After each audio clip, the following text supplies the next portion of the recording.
There are many things I like about the G9 Mark II. There's lots of cool features, but I think I've settled on my favourite feature of all, and that is the different burst modes that this camera offers. This weekend I had two photo shoots, two very different photo shoots that really put the G9 II through its paces. So I thought I'd take you along the journey, show the benefits of the burst modes and what they can add to your photography. So what burst modes does the G9 II offer? With your mechanical shutter, you can shoot up to 10 frames a second, which is more than enough for most circumstances, to be honest, and that's the mode that I opted for with the Fire. That's with continuous autofocus as well and subject recognition.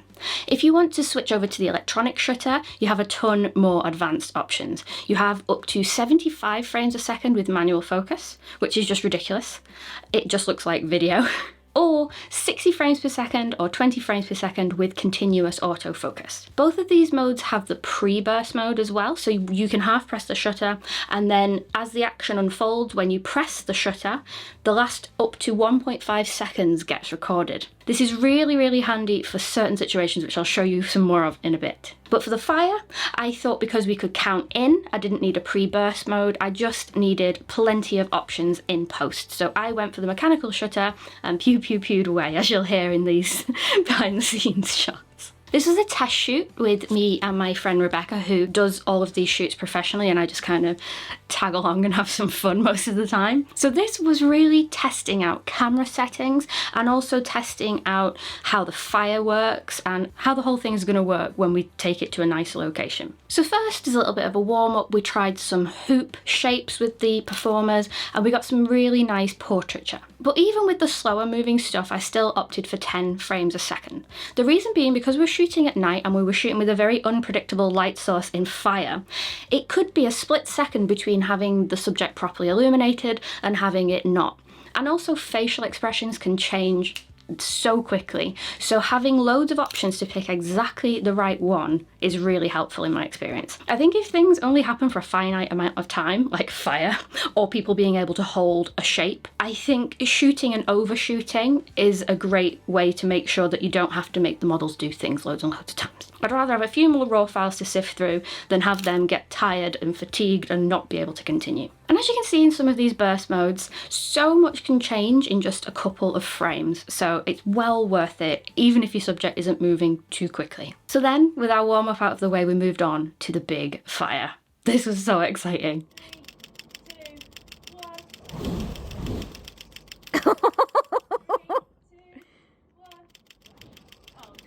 I'd never seen it before in person, so I had no idea how big it was going to get.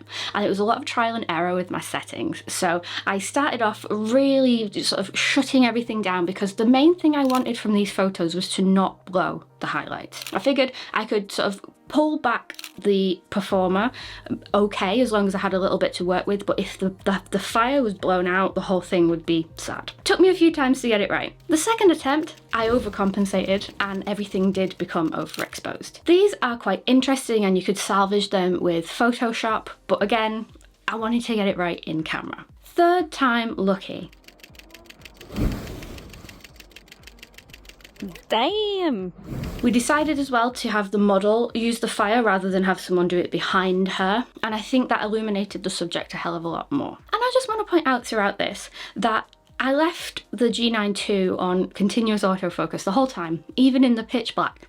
And it only really occurred to me after the shoot just how valuable that is. Like if I was shooting with the GH6 or the GH5 as I did back in the day, my first thing that I would do is to get the subject to stand as still as possible and lock off the focus, because the big contrasting elements in this scene would have just sent those cameras haywire. The continuous autofocus and the recognition did not let me down once, and it's so refreshing to know that that wasn't even on my mind. I just trusted the camera. So attempt number 3, we got the settings into the Goldilocks zone, and the thing I love about photography is when something's a little bit of a challenge and you finally get what you want. You can see it on the back of your camera. Oh my goodness, I'm so proud with how this looks in camera, and it only took a little bit of tidying up in editing to like remove the frame and stuff to make these images really shine. And in just one split second of movement, I ended up with 4 or 5 different options. So it's a great economy to have the performers do things once or twice, because getting the fire equipment is quite expensive.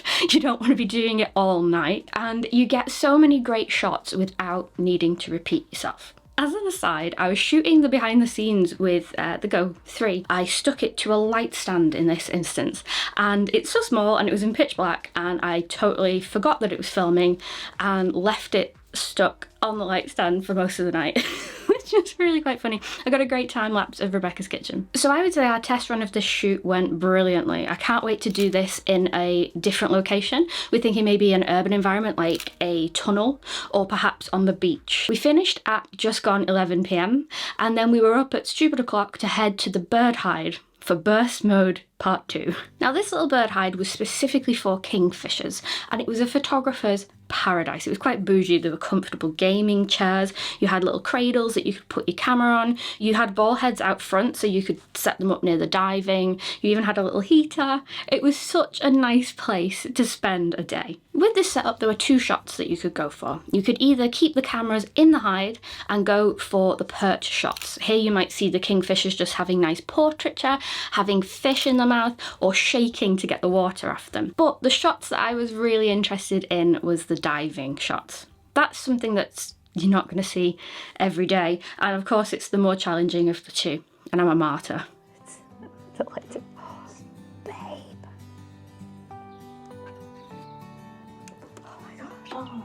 So I set my camera up outside. I was shooting with the Olympus 40-150 at about, I think, 100 mil. I was leaving it at 2.8 because it was quite a overcast day and I wanted as much light as possible to keep my ISO under control. And I shot with my remote triggers. So you stick that on your hot shoe and then you can wander off with the remote and shoot from a distance. It's really, really handy. And this place really had thought of everything. They made it very easy for us. They had a focus setting stick, so you could put it over the hole where the birds dive and make an educated guess as to where they might land. Now, because I was shooting at 2.8, it did give me quite a thin sort of focal plane to deal with. So sometimes the birds were in focus and sometimes they weren't. It really depended on where they landed in the diving pool. But that's all part of the fun.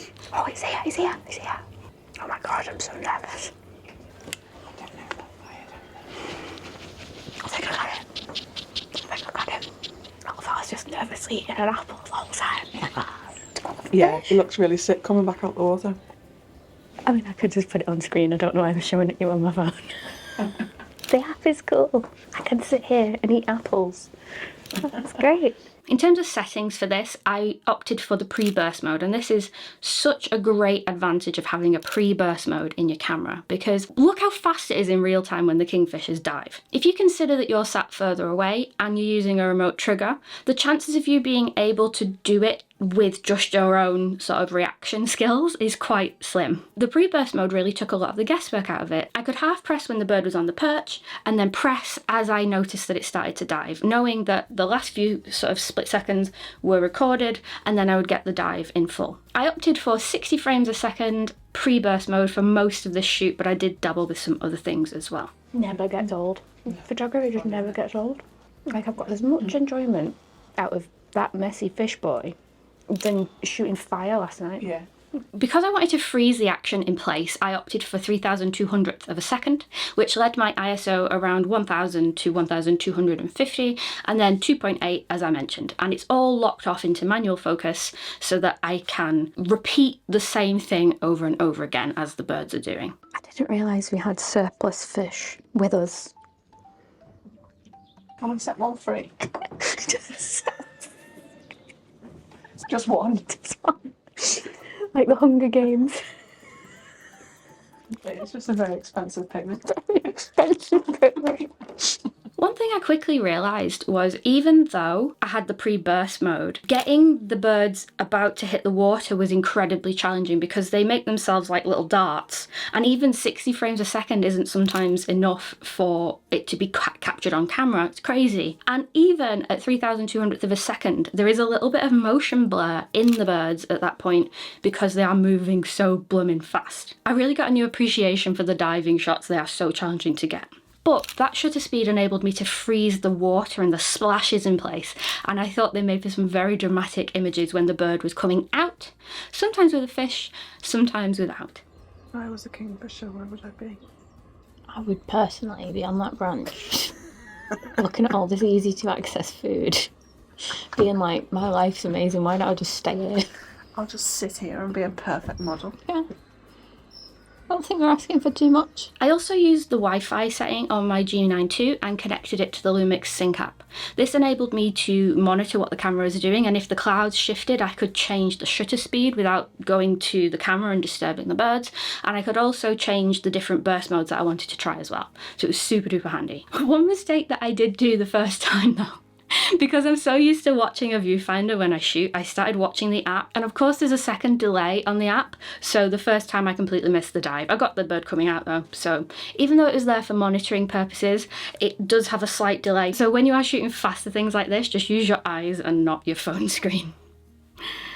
Probably very obvious to most of you, but hey, I'm here to document my mistakes as well as my successes. Because it was specifically a kingfisher hide, there were no feeders out for other birds, so it really was a matter of waiting for the kingfishers that came between every 20 minutes and every 40 minutes, so we did go a little bit crazy in there after a while. I spy with my little eye something beginning with N.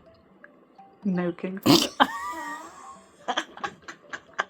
On one attempt I had to go at 75 frames a second, and it made basically for a great piece of video because this is that much information.